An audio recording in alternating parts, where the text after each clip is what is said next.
Hello, my name's Cameron Sheets with Queerty. It's so lovely to talk to the two of you. Cameron.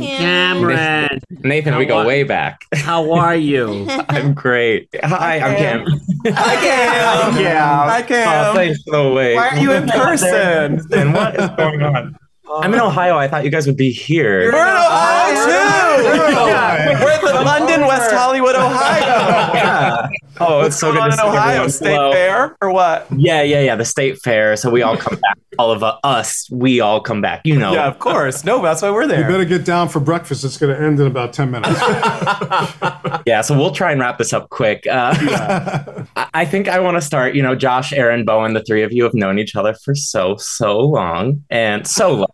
And I want, knowing that, are there ways in which your friends / co-stars surprised you with what they brought to this film, their commitment to the craft? It was wild because we have known each other and loved and around and made each other laugh for so long. So to do it with like 150 crew around, I was like, wow. Sometimes dreams do come true. Yeah, it was really sweet. Yeah, it was a treat watching Josh and Aaron sort of scale up like this whole endeavor from the UCV show, and then just to watch them on set and kind of be. There was a moment where I would watch them and go, oh, like they are really the Bad at their they're so good at being like the binding agent in this whole thing, and especially with Larry too. I feel like that was a perfect little concert of minds, and I was in and out, and it was just really nice just to see that.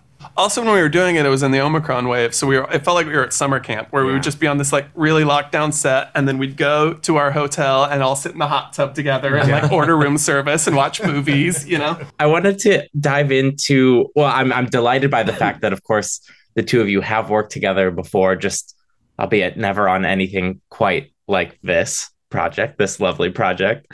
And Megan, I was going to point this to you first. I think, considering the two of you have collaborated before, I'm wondering if there's a time in which you were just watching Nathan work on this film and you were just impressed or blown away, or just maybe something you never expected to see Nathan do before that he did for this film. I mean, I wasn't a witness to certain scenes that have become legend, but I feel like I always say, I always think that Nathan just doesn't miss, and so it was just more of what I've encountered with him working on stage, where he's just the consummate.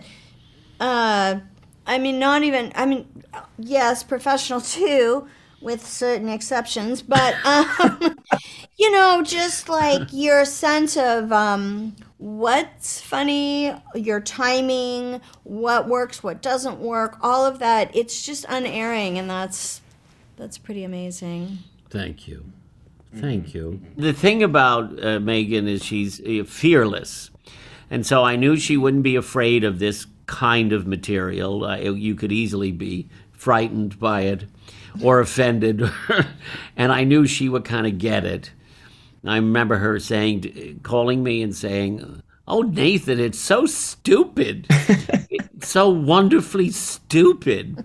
And, she is a wonderful actress and inspired comedian, and she, created this really unique character, and I thought the lisp was a hilarious addition to her, and especially because she had to say the word so often, it made it even funnier. Well, we were allowed to kind of do. Yeah. We were encouraged, I think, to really, do whatever we wanted, or try new things within reason.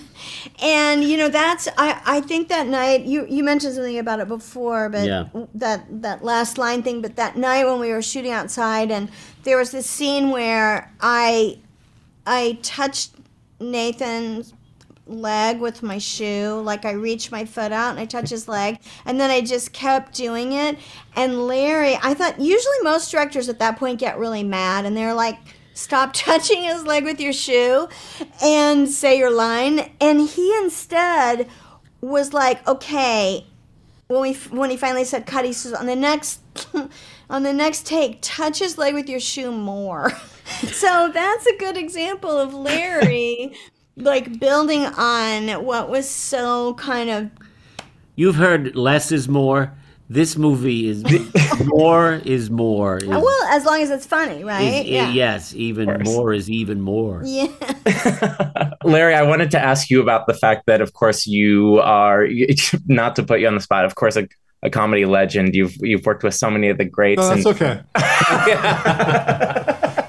With that in mind, I'm wondering, you've done it all, but in what way did these guys maybe push you out of your comfort zone or take you to places you hadn't expected to go? I hadn't done it all till I did this. Now I can literally say that, actually. Wow. You mentioned something also that I think is really important, which is there's an inherent sweetness to Josh and Aaron that no matter how hard or edgy the humor got, there's just they exude sweetness and goodness. And I think that balance really is one of the things that really pushes the movie. You're commenting on it like when they're in bed, but I think you feel that from them through the whole movie. They are playing these two, vitriolic, white male toxic people, but that's not who they are. And you kind of know that right off the bat. And we sort of tell you that even right off the bat. So, and I'm always looking for something that excites me, essentially. What is going to excite me? This was a script, and I'm not kidding. I read the first page, and I was on the floor laughing. And I went to my wife. I said, wow, I'm laughing so hard. It can't be this way through the whole thing. 5 pages in, I went back to her. I said, I'm still laughing. 20 pages in, I read the entire script, laughed through the entire thing, and knew that if I didn't do this, I would regret it for the rest of my life. Well, and we were just honored because Larry is a legend and was so understood the DNA of this thing and was protective of it. And also pushed us. Yes, was like, it's got to be even bigger and bolder and crazier.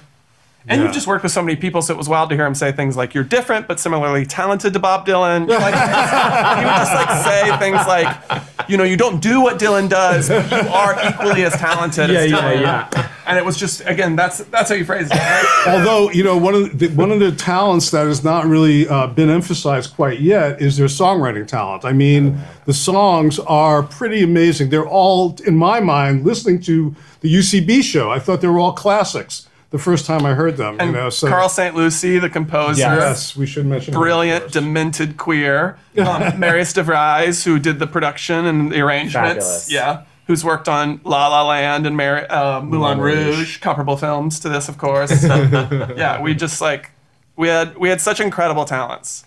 I was going to ask, at this point, you guys hopefully are already thinking about the All of His Love performance on the Oscar stage. We're deep in rehearsals because we know it's a lot.